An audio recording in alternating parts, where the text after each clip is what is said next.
Salut à vous! La question du jour nous vient de notre propre onglet Communauté. Voici son énoncé. Jean-Jacqui est un monteur vidéo. Afin de sauvegarder et classer ses rushs et ses montages, il répartit ses 880 téraoctets de données sur 5 supports de stockage distincts. Dans le premier support, il stocke 4 fois moins de données que dans le quatrième, mais 4 fois plus que dans le cinquième. Dans le deuxième support, il en sauvegarde autant que dans le premier et le troisième réunis. Dans le quatrième support, il stocke autant de données que dans le troisième et le cinquième réunis. Chaque support possède donc une quantité différente de données. Combien y a-t-il de données dans chaque support de sauvegarde? Si vous ne me connaissez pas, je suis Monsieur Bertrand, professeur de mathématiques et d'informatique au cours privé Sciences Po. Dans cette série de vidéos, nous faisions le tour des forums à la recherche de questions restées sans réponse. Mais à partir de maintenant, en tout cas à partir du mois de septembre, nous avons décidé de répondre aux questions de notre propre onglet Communauté. Nous allons placer donc des défis pour les élèves de tout niveau. Le défi donc du mois de septembre est celui que je vous ai cité et nous allons faire sa correction. Si vous ne l'avez pas encore fait, mettez la vidéo en pause et allez-y, essayez de le faire. Pour les autres, c'est parti. Alors, on y va. Nous allons essayer de répondre à la question. Donc, ce qui est important ici, c'est que notre monteur, Jean-Jacqui, possède au total 880 téraoctets de données.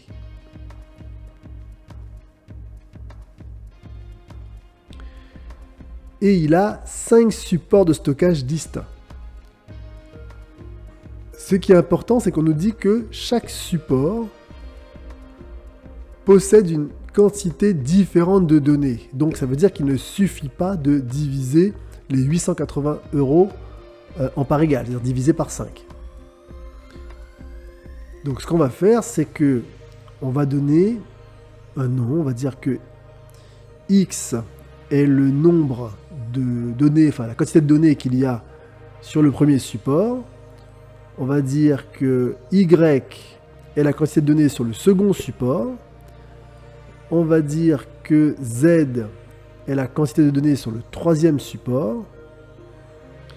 On va dire que T est la quantité de données sur le quatrième support. Et enfin, on va dire que K, allez hop, K, est la quantité de données sur le cinquième support. Alors, c'est pas dans l'ordre alphabétique, mais c'est pas grave. Donc, je l'écris. Est la quantité de données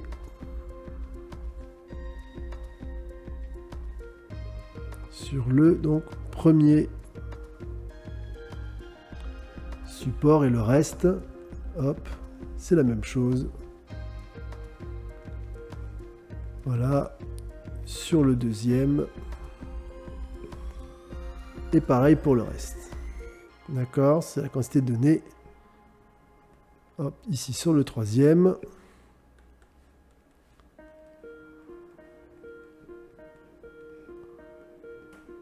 Hop, le quatrième. Et enfin, le cinquième support. Bien. Ce sera plus facile pour faire les calculs.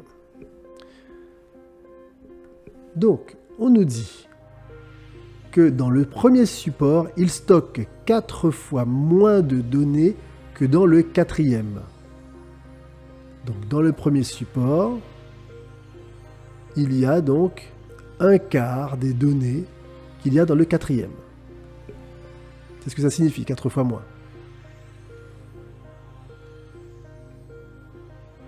Ensuite, il y en a 4 fois plus que dans le cinquième.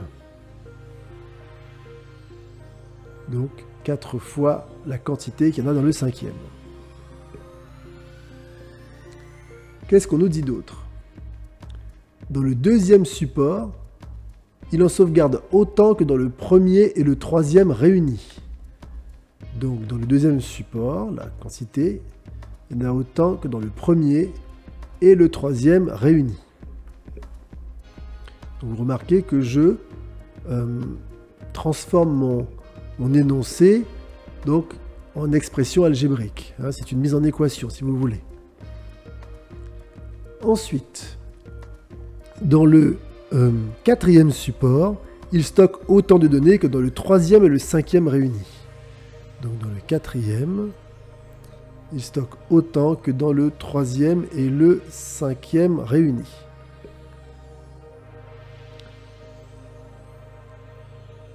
Et voilà. Avec ces informations, nous allons chercher, évidemment il en manque une, la plus importante, c'est qu'on l'a dit, le total, donc x plus y plus z plus t plus k, le total est de 880. Bien. Alors, pour pouvoir résoudre ce problème, il y a plusieurs méthodes, hein, mais on va utiliser nous la méthode dite de la substitution. On va tout exprimer en fonction de x, je pense que ce sera beaucoup plus simple. Donc, qu'est-ce que nous savons? Nous savons que x est un quart de t, donc t c'est 4x, tout simplement. X est donc 4k, donc 4k c'est un quart de x.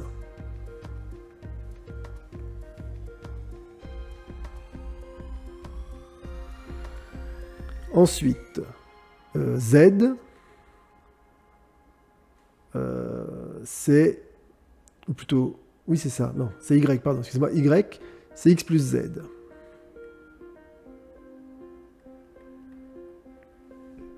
Et ensuite, t, c'est z plus k. Donc, à partir de z plus k, j'en déduis donc que z, c'est t moins k. T, c'est 4x, et k, c'est un quart de x. Ça fait 4 moins 1 quart fois x. Là, c'est un grand classique des petites classes, on met au même dénominateur.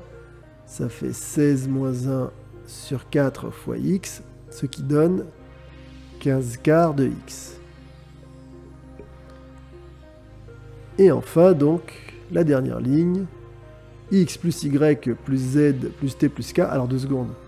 Au passage, je remonte à y, puisque y, c'est x plus z, c'est-à-dire plus 15 quarts de x. Ce qui va donner 1 plus 15 quarts fois x, ce qui donne 4 plus 15 sur 4 fois x, ce qui donne 19 quarts de x. Et ensuite, donc je disais x plus y plus z plus t plus k égale 880. Ça veut dire que x plus y qui fait 19 quarts de x, plus z qui fait 15 quarts de x, plus t qui fait 4x, plus k qui fait un quart de x, égale 880. Voilà, c'est tout l'intérêt d'avoir cherché à faire ça, hop, sous cette forme-là, puisque ça nous permet d'avoir en dernière ligne une expression qui ne dépend que de x. Donc, je rappelle que t c'est 4x, que k c'est un quart de x, que y c'est 19 quarts de x, que z c'est 15 quarts de x, et enfin on a 1 plus 19 quarts plus 15 quarts plus 4 plus 1 quart de x égale 880. On vérifie, donc ça fait... alors on va tout mettre au même dénominateur. Ça fait 4 plus 19 plus 15 plus 16 plus 1. Hop. Sur 4, x égale 880. Alors, ici, c'est pas très académique. On va essayer de faire ça un peu mieux. Il faut reproduire les premières lignes si on fait les choses proprement. Voilà.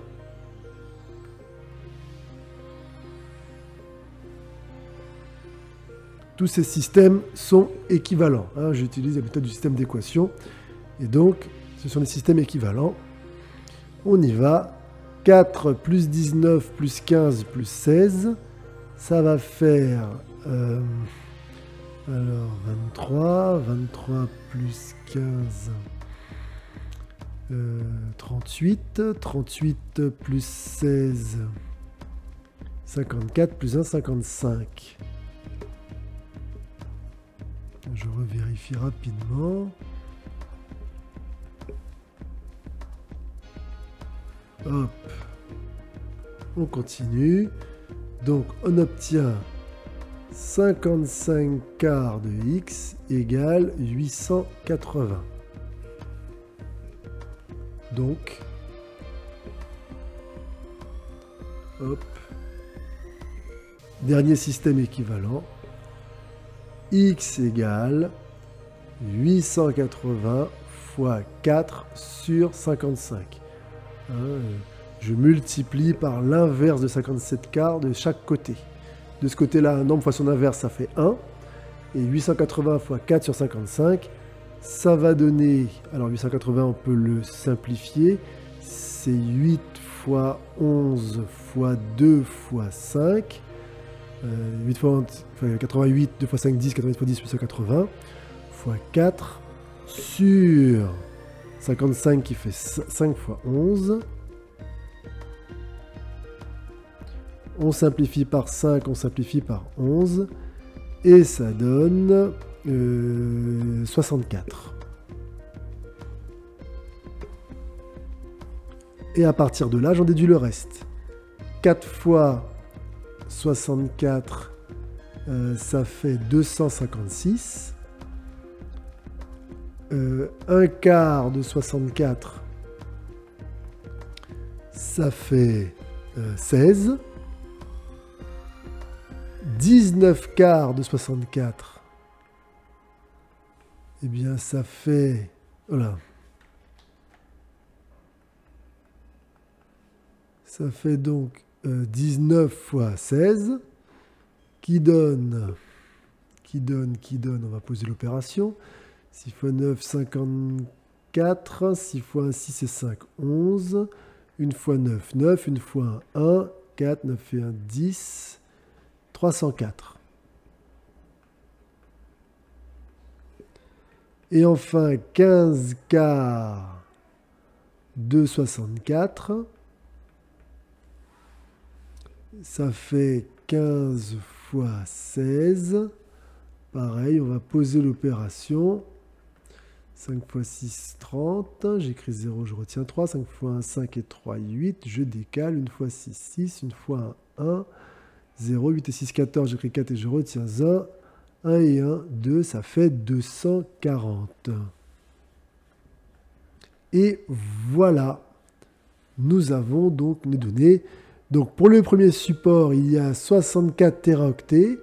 Pour le deuxième support, il y en a 304. Alors je rappelle, X c'est le premier support, Y c'est le deuxième support, Z c'est le troisième support, il y en a 240. T c'est le quatrième support, il y en a 256. Et enfin K, il y a 16 téraoctets, c'est le cinquième support. Ce qui correspondait... Alors 2 secondes. Hop, hop, hop, hop, on revient à la question. Donc 64, 304, 240, 256, c'était la réponse numéro 3. D'accord? C'était la réponse numéro 3. Voilà. Donc 64, 304, 240, 256 et 16. Voilà. Alors, ça, c'était la méthode, on va dire, avec les équations. Vous auriez pu tout simplement aller beaucoup plus vite en vérifiant chaque cas, en fait, chaque réponse. D'accord ? La méthode la plus rapide, c'était d'observer les réponses et de regarder si ça correspondait à l'énoncé. Par exemple, pourquoi le premier n'était pas bon ? Je crois que la somme ne fait pas de 880. Si je fais 216 plus 224 plus 220 plus 212, alors 2 secondes, je vérifie si c'est 4, 10 et 2, 12, voilà, c'est ça. Il en manque un. 216, 224, 8, je mets plus 8, pardon. Plus 8, donc je disais 6 et 4, 10, 8 et 2, 10, donc voilà, ça fait 0, pardon. Ensuite, 1 et 1, 2 et 2, 4, et 2, 6 et 1, 7. Et 2, 4, 6, 8, voilà. Le premier, ça faisait 870, donc ça ne pouvait pas être le premier. Le deuxième, je crois que le problème est le même, alors je vérifie, 60 plus 285 plus 225, ça je vais le faire comme ça, plus 240, plus 15. Et voilà, 5 et 5, 10 et 5, 15. Vous voyez tout de suite, le résultat n'est pas le bon. 2 et 1, 3. 8 et 3, 11 et 6. 17, pardon, 17 et 4, 21. Et 2, 22. Et 2, 4, 6, 8. Voilà, 825. Voilà, le total n'était pas le bon. Donc, déjà, d'office, ça ne pouvait pas fonctionner. D'accord ? Il n'y a que le troisième où le total est le bon. C'est vrai qu'on n'a pas vérifié, mais on va vérifier quand même. 304 plus 240 plus 256 plus 64 plus 16. Alors 6 et 4, 10 et 4, 14 et 6, 20. J'écris 0, je retiens 2. 2 et 4, 6. 6 et 5, 11, 11 et 6, 17 et 1, 18, voilà. Et enfin 3 et 1, 4 et 2, 6 et 2, 8. Voilà, 880. Donc ici, c'était la seule réponse où le total était le bon. Voilà, mais bon,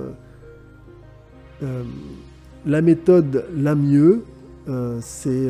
enfin, la meilleure méthode, c'est vraiment de poser l'équation, puisque c'est celle qui vous sera le plus utile. Si vous n'êtes pas à l'aise avec les systèmes d'équations, eh bien, je vous encourage à aller voir donc la vidéo qu'on a fait sur le système d'équations. Je vous laisse tranquillement aller la consulter pour vous perfectionner. Si donc cette correction vous a plu, pensez donc à nous mettre un pouce vers le haut et puis à partager la vidéo le plus possible. Et donc, le défi du mois d'octobre sera mis en ligne en même temps que cette vidéo. Je vous dis à bientôt.